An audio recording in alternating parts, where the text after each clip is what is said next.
Selam arkadaşlar. Bugün size kışlık domates sosu nasıl hazırlanır onu göstereceğim.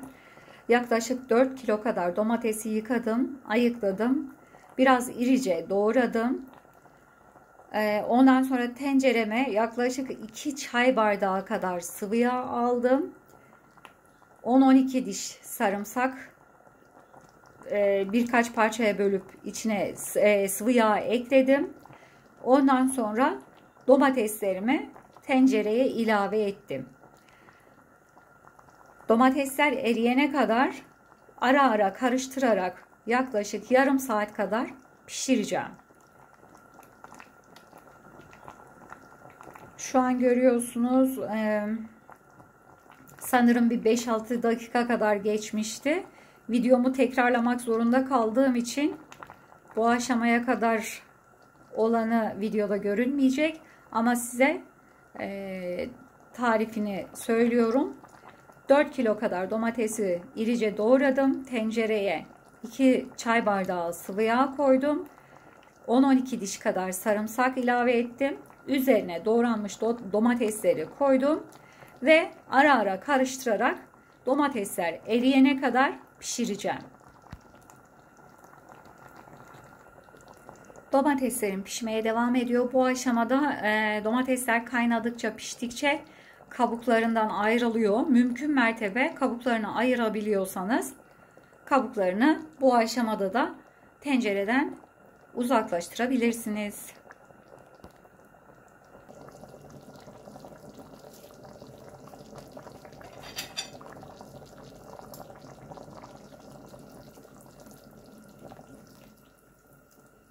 Ara sıra karıştırıyorum.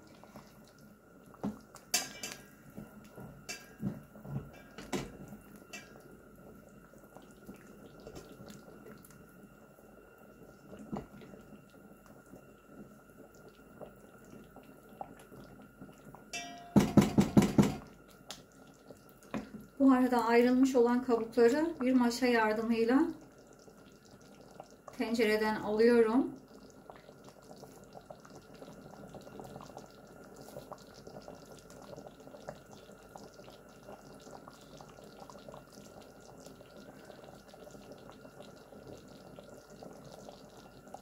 Daha sonra zaten süzgeçten geçireceğimiz için bunlar kalmayacak. Ama yine de ne kadar az kabuk o kadar kaliteli sos.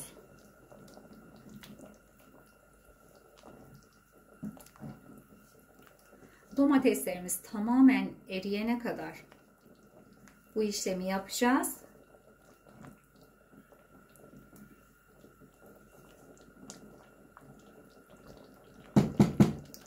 Tekrar hatırlatıyorum. Yaklaşık 4 kilo kadar domatesi yıkadım, doğradım. Doğrama şekli size kalmış. İri de doğrayabilirsiniz, küp küp de doğrayabilirsiniz. Çünkü zaten pişeceği için hiç fark etmez. Ondan sonra tencereye yaklaşık 2 çay bardağı kadar sıvı yağ koydum. 10-12 diş kadar sarımsak attım. Sarımsakları isterseniz ortadan bölüp atın, isterseniz biraz daha doğrayın.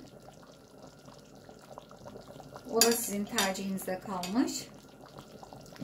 Ve domatesler yumuşayana kadar karıştırarak pişirmeye devam ediyorum.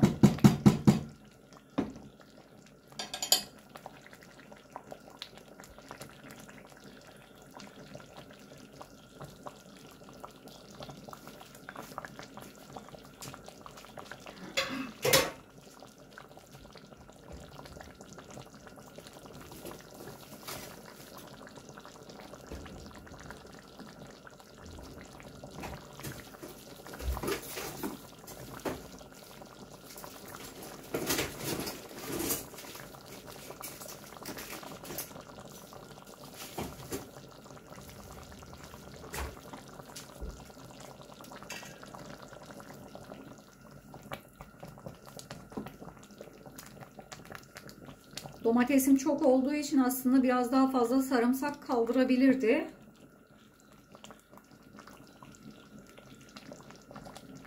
Kokusuna bakacağım, sarımsağı almış mı? Evet.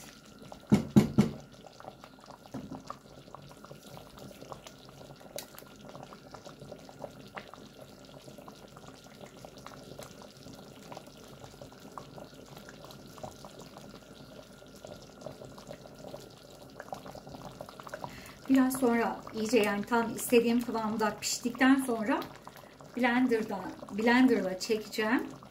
O yüzden bu aşamada kabukları mümkün olduğu kadar almak istiyorum. Kabuğun tadının, aslında kabuk sağlıklı ama günümüzde tarım ilaçları çok kullanıldığı için maalesef sağlıksız hale geliyor. O yüzden mümkün mertebe kabukları uzaklaştırmaya çalışıyorum.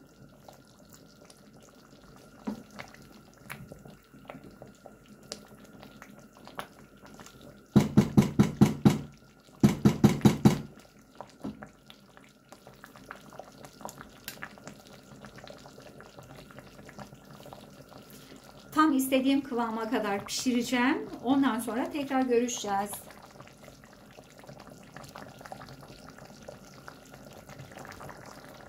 Biliyorsunuz biz hiçbir nimeti ziyan etmiyoruz. Şöyle kabuklarla giden suyu, tabağımız temiz olduğu için kabuklarla giden suyu tekrar tenceremize aktarıyoruz.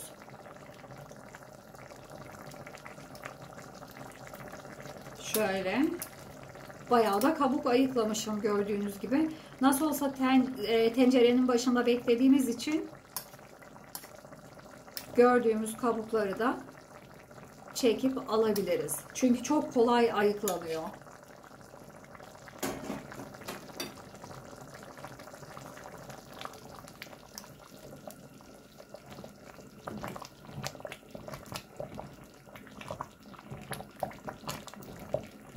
Bu arada ben kavanozlarımı hazırlayacağım. Kavanozlarımın içine kaynar su dolduracağım. Yani sonuçta ne olursa olsun kavanozlarda hani herhangi bir bakteri olmasını istemiyoruz. O yüzden kavanozlara kaynar su dolduracağım. Yıkanmış temiz kavanozlara kaynar su dolduracağım. Dezenfekte etmiş olacağım. Gördüğünüz gibi kabuklar kendiliğinden ayrılıyor.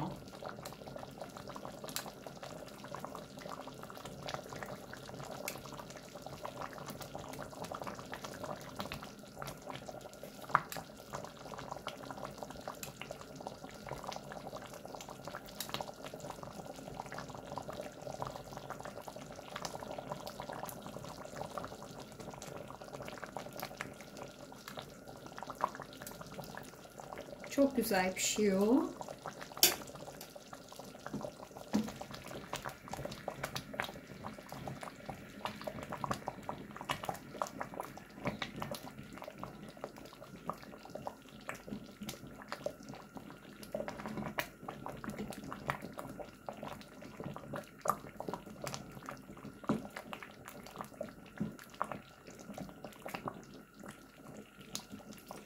Karıştırdıkça kabuklar çıkmaya devam ediyor.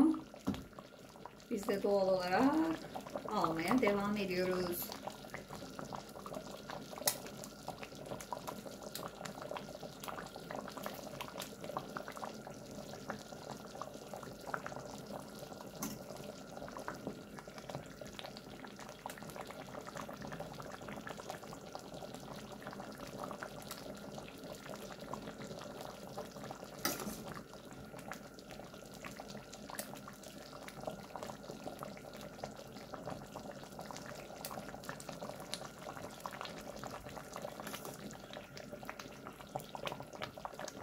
Gerçekten oldukça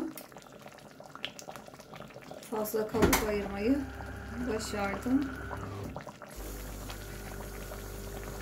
Şu an kahve makinem kapanıyor.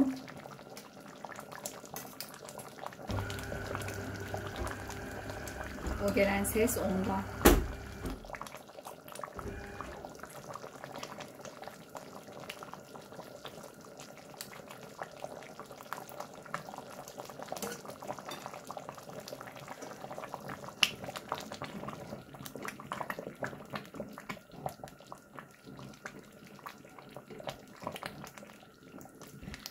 Domateslerimiz iyice eridi.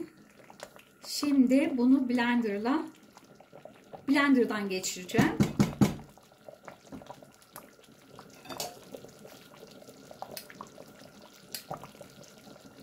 Blender'dan geçirirken tabii ki ocağın altını kapatacağım ve tabii ki daha önce bu suyu da süzeceğim.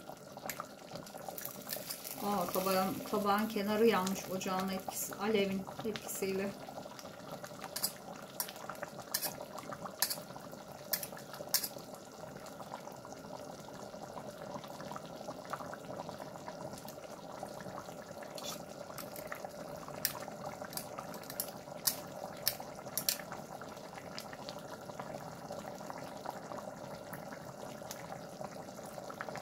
Tabağı ocaktan biraz daha uzağa koyuyorum. Çatlayabilir. Onunla uğraşmayalım.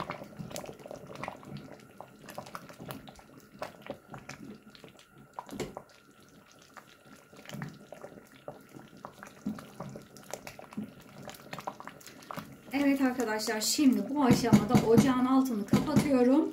Şu tıkırdaması dursun. Ondan sonra blenderdan geçireceğim.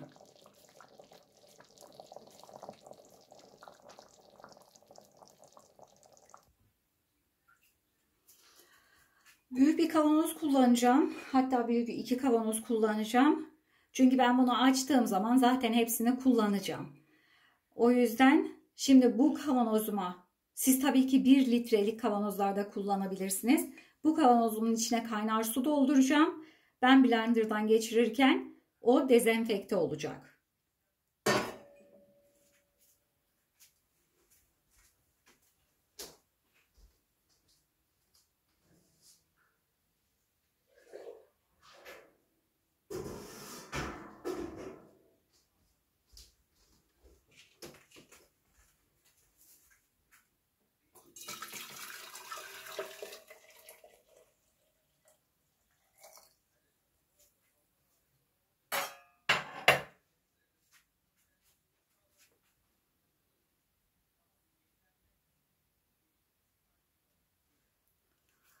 Evet arkadaşlar, şimdi sosumuzu blenderdan geçireceğiz.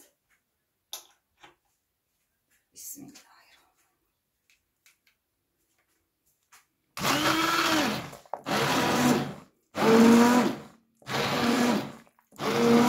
İnanılmaz güzel görünüyor.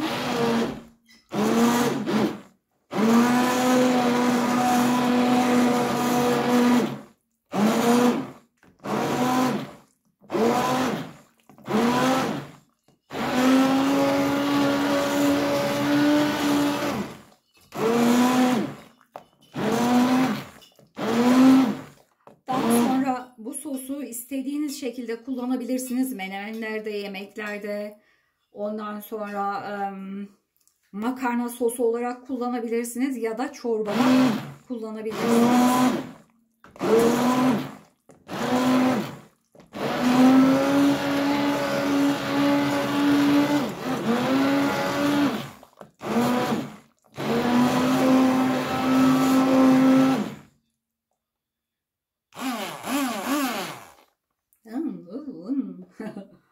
Evet arkadaşlar, sosumuzu blenderdan geçirdik.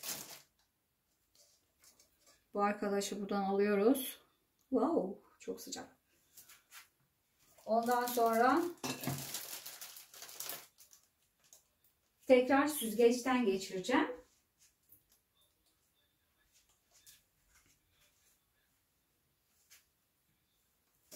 Tuzunu da ver, tuzunu. Etkisini alması için azıcık. Evet arkadaşlar, şimdi süzgeçten geçiriyoruz.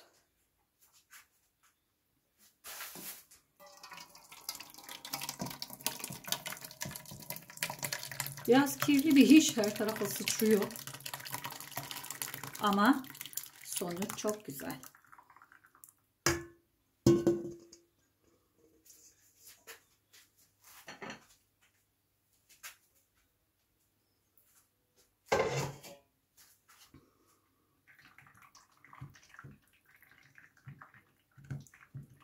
Zaten blenderdan çektiğimiz için süzgeçten çok kolay geçiyor.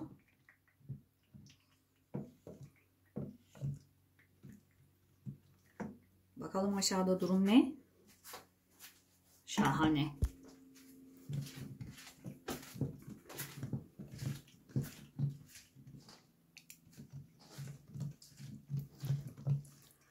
sabırla süzülmesini bekleyeceğiz. Ah, oui.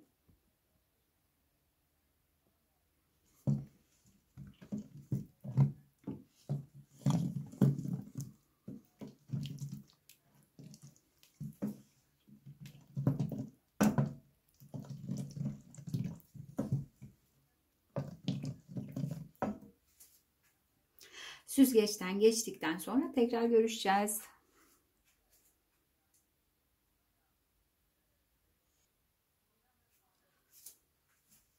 Şimdi tekrar ocağımızın altını açmadan önce tenceremize süzgeçten geçirdiğimiz sosumuzun içine, eğer siz isterseniz 2 yemek kaşığı da katabilirsiniz ama ben 1 yemek kaşığı atacağım. Üzüm sirkesi.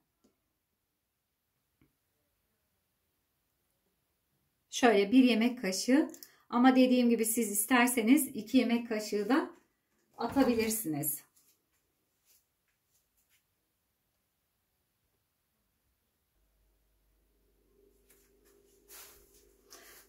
İki yemek kaşığı kadar tuz atacağım. Çünkü 4 kilo domatesim var yaklaşık. Şöyle yapalım.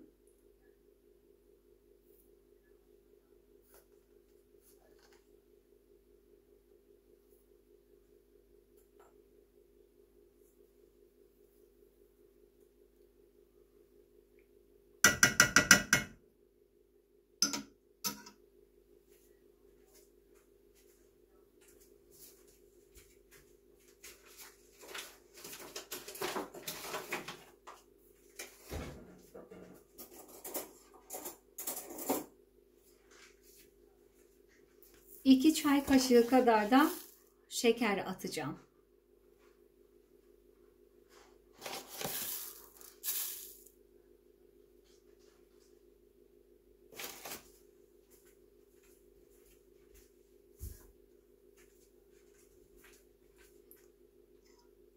Şöyle yapalım.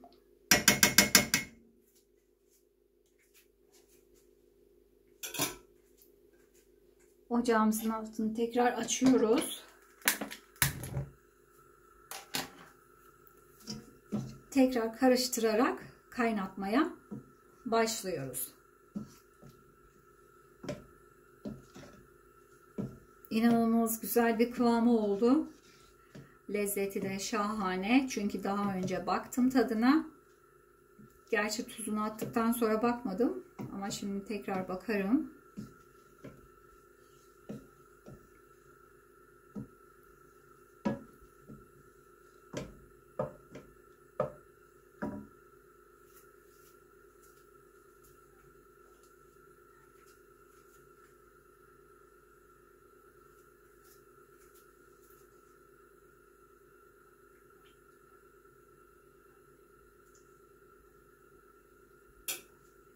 Gerçekten tadı tuzu tam yerinde olmuş.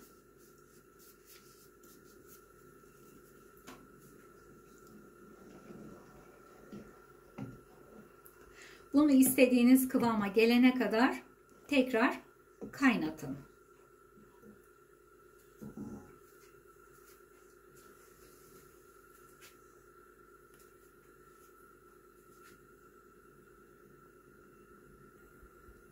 Sosumuzu bu şekilde 10 dakika kadar daha kaynatacağız.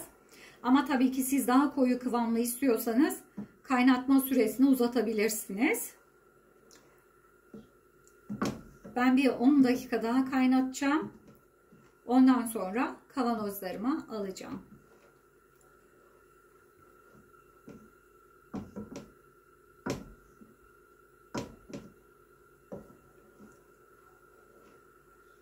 Kavanozlara kapak olarak 0 kapak kullanın. Ben fazla uzun bekletmeyeceğim için 0 kapak kullanmayacağım. Normal kavanozun kendi eski kapağını kullanacağım. Ama onu da gerçekten sıkı sıkı kapatacağım. Tabii ki siz 0 kapak kullanın, daha uzun ömürlü olsun.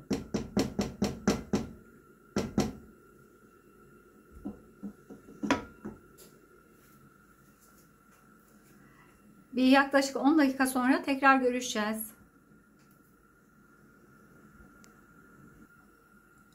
Tabii ki bu 10 dakika ek kaynatma süresinde arada karıştıralım ki dibini tutmasın.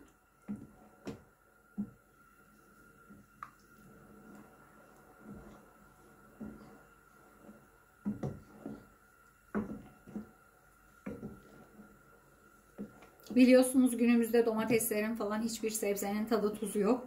Ama buna rağmen gerçekten iyi bir sonuç elde ettik.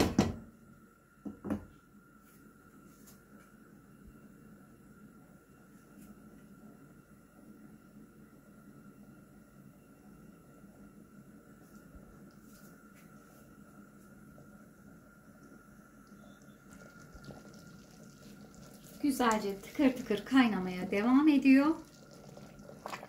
Bir 4-5 dakika daha kaynatacağım ve ocaktan alıp kavanoza dolduracağım.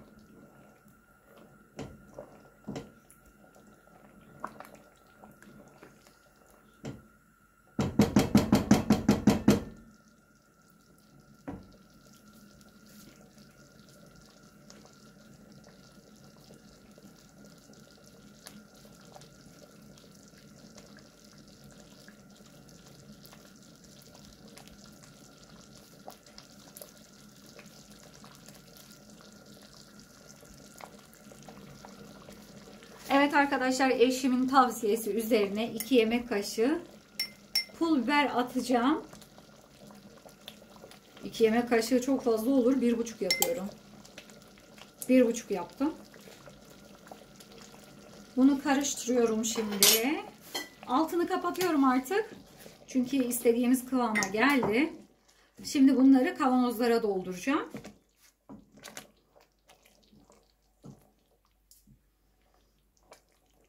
Kavanozlarım da şu an, kavanozlarıma da sos sıçradı. Kavanozumun içine kaynar su doldurmuştum biliyorsunuz, dezenfekte etmek için. Şimdi içindeki kaynar suyu boşaltıyorum.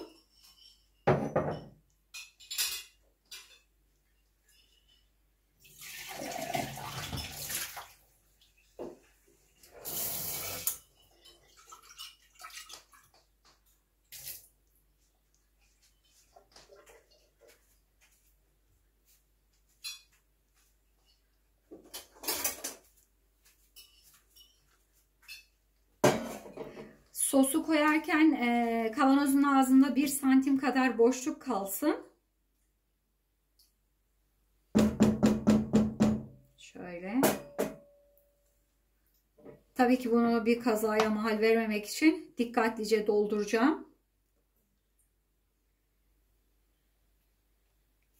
Kavanozun altından su damlıyor. Onu hemen halledip geliyorum.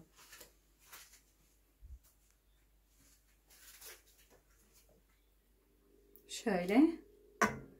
Ben bu kavanozları doldurduktan sonra tekrar geleceğim.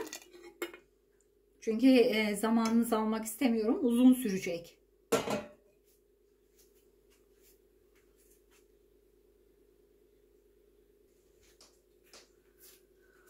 Kavanozumu doldurdum. Kavanozumun ağzını sıkıca kapatacağım. Etrafını yıkayacağım.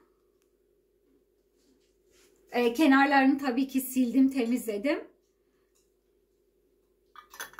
Bu arada size bir şey daha söyleyeyim. Mesela süt pastörize etmek için 60 derecede 20 dakika tutmanız yeterlidir. 60 derecede 20 dakika tutulan süt pastörize edilmiş olur.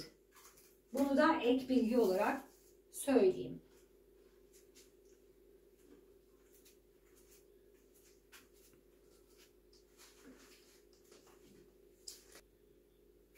Kavanozun kapağını kapatırken her zaman önce şöyle ters tarafta 2 tık ettireceğiz. Sonra sıkıca kapatma yönünde sıkacağız. Kavanoz oldukça sıcak olduğu için tutamıyorum. Ben şimdi bunu dediğim şekilde 2 kere tık tıkı arkaya çevirip sonra düz kapatma yönünde sıkıca kapatacağız. Bunu ben şimdi bir bez yardımıyla yapacağım. Çünkü inanılmaz sıcak.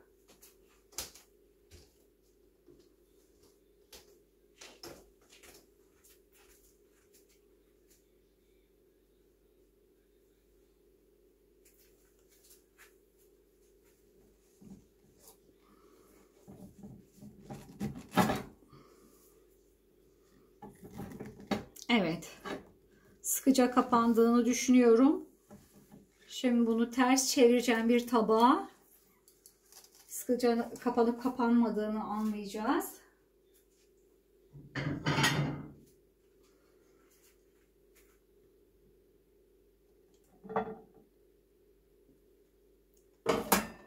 Wow, çok sıcak.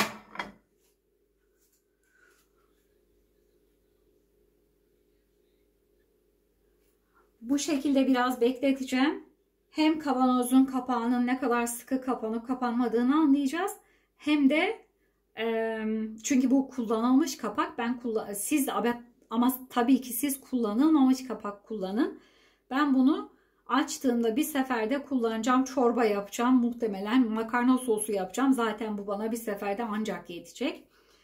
Bu şekilde o kaynarıyla kapağını daha da sıkıştıracak. Bu şekilde bir süre bekleteceğim. Hatta soğuyana kadar bu şekilde tutacağım.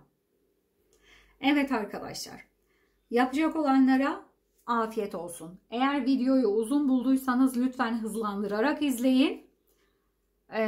Ama aradaki detayları kaçırmamak için de mümkün mertebe olduğu gibi izlemeye çalışın. Yapacak olanlara afiyet olsun. Teşekkür ederim.